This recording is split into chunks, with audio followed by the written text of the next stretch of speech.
Welcome to Facts TV News, where everything is true. Public want to expect delays at hospitals. The Ministry of Health and Wellness is advising that members of the public are to expect a longer than normal wait time at hospitals across Jamaica. It says this is a result of increasing number of patients requiring care at accident and emergency A&E departments. The minister says it is working with the 4 regional health authorities responsible for the operation of the island's public hospitals to ensure that this system is optimized. Further, additional customer care personnel are to be deployed to the A&E waiting areas to address the concerns of patients and provide the necessary updates.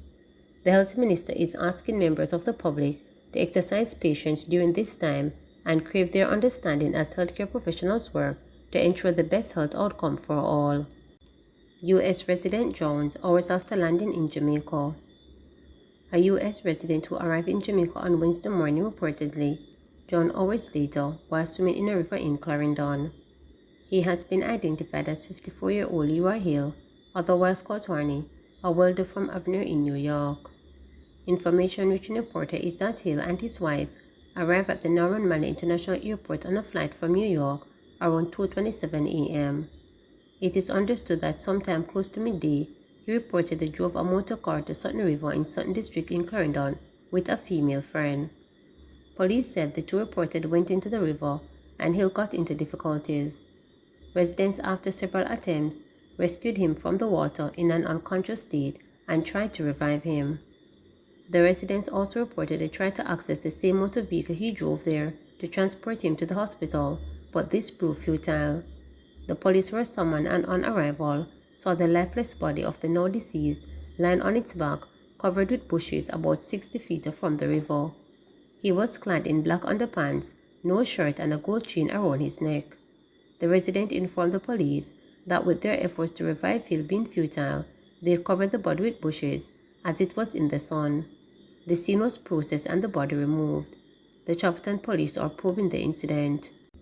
Serial rapist Davian Bryan gets 25 years for raping college student in Portland.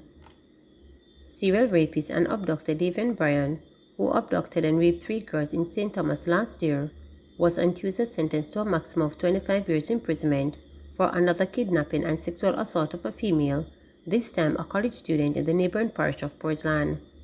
Bryan pleaded guilty in the Portland Circuit Court last month for forcible abduction, grievous sexual assault and rape in relation to the incident on March 10, 2022.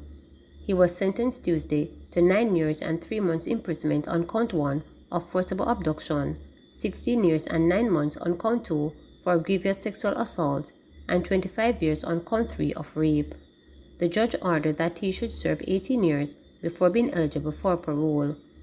Reports are that about 5:30 a.m. on Thursday, March 10, 2022, the complainant, a second-year student at the tertiary institution in Portland, was abducted by Bryan as she walked on campus. He reportedly forcibly brought the complainant to bushes and told her his name was Dwayne, the man from St. Thomas who killed people before raping her. The accused reportedly also threatened to stab her if she refused further overturns before further sexually assaulting her. The complainant subsequently escaped and reported the matter. On March 23, 2022, Bryan was apprehended by the police in Durham Gap District in Portland and on caution reportedly said Officer Ami. In October of 2021, Bryan abducted a 9-year-old girl at Knife Point in Bath St. Thomas. Days later, he abducted a 13-year-old girl from the same community before kidnapping a 3rd girl.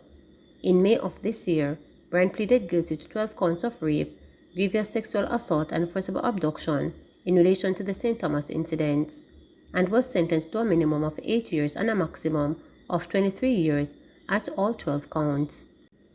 565 people charged under the new Firearms Act so far this year. A total of 565 people have been charged under the new Firearms Act since the start of the year.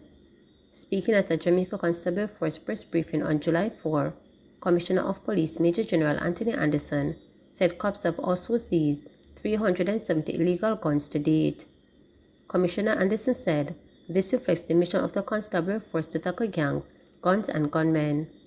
He added that several alleged gangsters are before the court, some awaiting sentencing, while others are awaiting the start of trial. We are still actively pursuing the gangs, guns and gunmen, which are at the source of our violence problem. We are still intercepting known gunmen and have come head-on with some of Jamaica's most wanted persons, some of who refused the option of peaceful surrender and hence met their demise.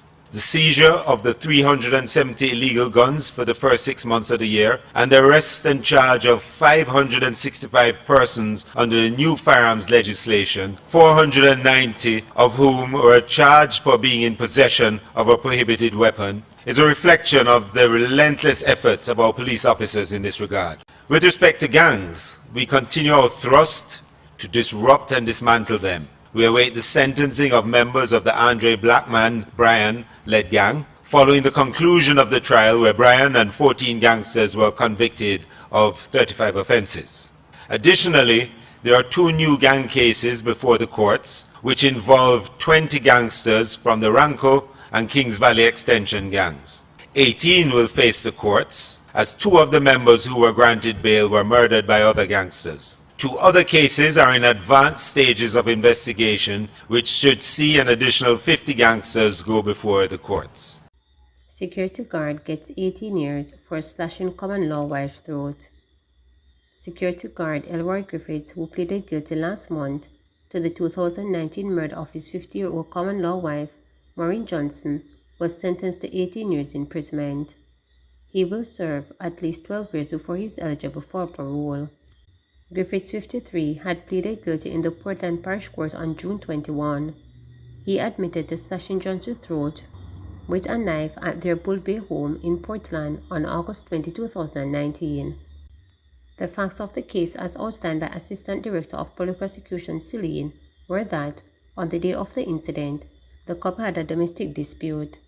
Griffiths was seen holding down the deceased and blood was seen coming from her nose. The deceased went to make a report to the police station. She returned home later that day and had to force open the door to the house in order to get close to go to the hospital. Griffiths returned home shortly after and inquired who had popped off his door. Johnson and Griffiths got into an argument later, and as the deceased attempted to sit on a chair, Griffiths pulled it, causing her to fall. Griffiths then took a knife, slashed her throat, and stabbed her in her stomach. After that, he threw the knife in the direction of a neighbor's premises and left with his bag. Fire was next seen coming from the room, which spread to the veranda. The skin of the deceased was burnt during the fire. Officer, may I say something to you? I may a Portland most wanted Elroy Griffiths. I made it kill the woman and set the house afire above Bay. Griffiths has said when he was apprehended by the police on June 18, 2022. Griffiths was also charged with arson, but the prosecution offers no evidence on that charge. Attorney at law Jacqueline Asher, who represented Griffiths, pleaded with Justice Vaughn Smith to be lenient in passing sentence. Please remember to subscribe, like, share, and click the notification bell.